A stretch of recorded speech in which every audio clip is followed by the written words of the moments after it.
오늘은 화학 반응 중 하나인 중화 반응에 대해서 알아보도록 하겠습니다. 중화 반응이란 산과 염기가 만나서 물과 염을 생성하는 반응인데요. 이 반응에서는 발열 반응이 발생하게 됩니다. 또 생성되는 염 같은 경우에는 새로운 물질을 뜻합니다. 중화 반응의 가장 대표적인 실험은 염산과 수산화 나트륨이 만나 물과 염화 나트륨을 만드는 실험이 있습니다. 이때 이 물은 염산의 수소이온과 수산화 나트륨의 수산화 이온이 만나서 만들어지는 것입니다. 수소이온과 수산화 이온이 결합할 때에는 1대1이라는 일정한 결합비를 유지하면서 결합하게 됩니다. 간단한 숫자로 나타내면 수소이온이 100개가 있고 수산화 이온이 50개가 있다고 가정을 하면 수산화 이온 50개와 수소이온이 50개가 1대1로 만나게 되면서 물 분자 50개를 생성하게 되고, 그럼 이때에는 수소이온 50개가 남게 됩니다. 수소이온이 100개가 있고 수산화 이온이 100개가 있으면 수소이온 100개와 수산화 이온 100개가 1대1로 만나게 되면서 물 분자 100개를 생성하게 됩니다. 마지막으로 수소이온이 50개가 있고 수산화 이온이 100개가 있다고 가정을 하면 수소이온 50개와 수산화 이온 50개가 1대1로 만나서 물 분자 50개를 생성하게 되고 수산화 이온 50개가 남게 됩니다. 이때 수소이온이 남게 되는 상태를 산성을 띈다 하고, 모두 남지 않았을 때에는 중성을 띈다 하고, 수산화 이온이 남게 됐을 때에는 염기성을 띈다고 말합니다. 이해를 돕기 위해 간단한 그림으로 나타내면 이 비커 안에는 100ml의 묽은 염산이 있습니다. 100ml의 묽은 염산 안에는 2개의 수소이온과 2개의 염화이온이 있습니다. 그리고 이 비커 안에 50ml의 수산화 나트륨을 넣을 것입니다. 50ml의 수산화 나트륨 안에는 나트륨 이온 하나와 수산화 이온 하나가 있습니다. 그럼 첫 번째로 50ml의 수산화 나트륨을 비커 안에 넣게 되면 수산화 이온 하나와 수소 이온 하나가 만나서 물 분자를 생성하여 물이 됩니다. 그럼 비커 안에는 수소 이온 하나와 나트륨 이온 하나, 그리고 염화 이온 2개가 남게 됩니다. 그 다음에 두 번째로 또 다시 50ml의 수산화 나트륨을 넣겠습니다.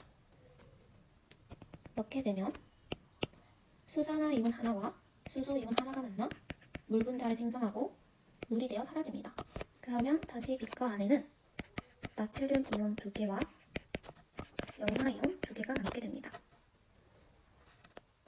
마지막으로 다시 50ml의 수산화 나트륨을 넣게 되면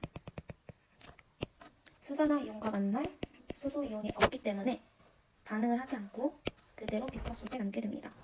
그럼 비커 안에는 나트륨 이온 3개와 수산화 이온 하나, 그리고 염화 이온 2개가 남게 됩니다.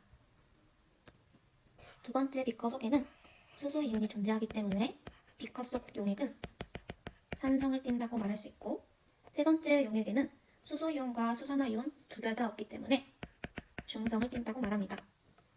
마지막 비커 속에는 수산화 이온 1개가 존재하기 때문에 이 용액은 염기성을 띈다고 말합니다. 산성, 중성, 염기성을 pH의 수치로 나타내게 되면 pH의 수치가 7보다 작게 되면 산성을 띈다고 말하고, pH의 수치가 7이면 중성, pH의 수치가 7보다 크게 되면 염기성을 띈다고 합니다. 위의 실험에서 실제 반응에 참여하는 이온들을 알짜 이온이라고 부르고, 위의 실험에서의 알짜 이온은 수소 이온과 수산화 이온이 있습니다. 그리고 반응에 참여하지 않는 이온들은 구경꾼 이온이라고 부릅니다. 구경꾼 이온에는 나트륨 이온과 염화 이온이 있습니다.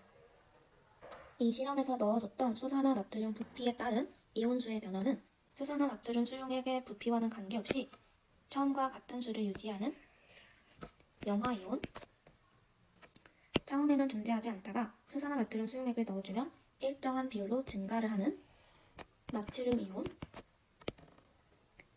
처음에는 존재하지만 수산화 나트륨을 넣으면 그 양이 감소하다가 결국에는 없어지는 수소 이온,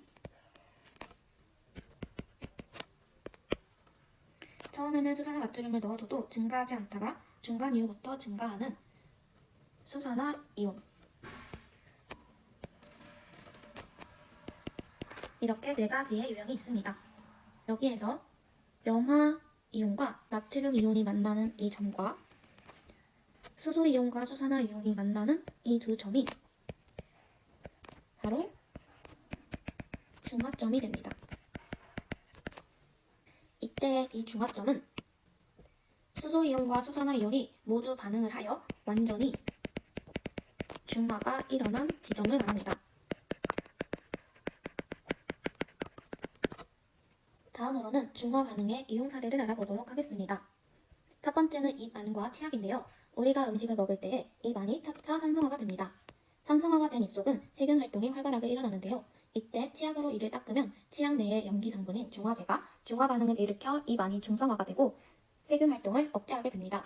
두 번째로는 곤충 독과 약인데요. 곤충에게 물렸을 때의 곤충의 독은 대부분 산이기 때문에 물린 부분에는 염기 성분의 약을 발라 중화 반응으로 산을 제거해주는 사례가 있습니다. 세 번째로는 회와 레몬인데요. 회는 일반적으로 염기성이 너무 강해 비린 맛이 강합니다. 따라서 산 성분의 레몬을 뿌려주면 중화 반응이 발생하여 비린 맛이 줄어들게 됩니다. 네 번째로는 위액과 제산제인데요. 위액이 과다 분비하여 속이 쓰릴 때에는 제산제를 먹으면 통증이 완화됩니다.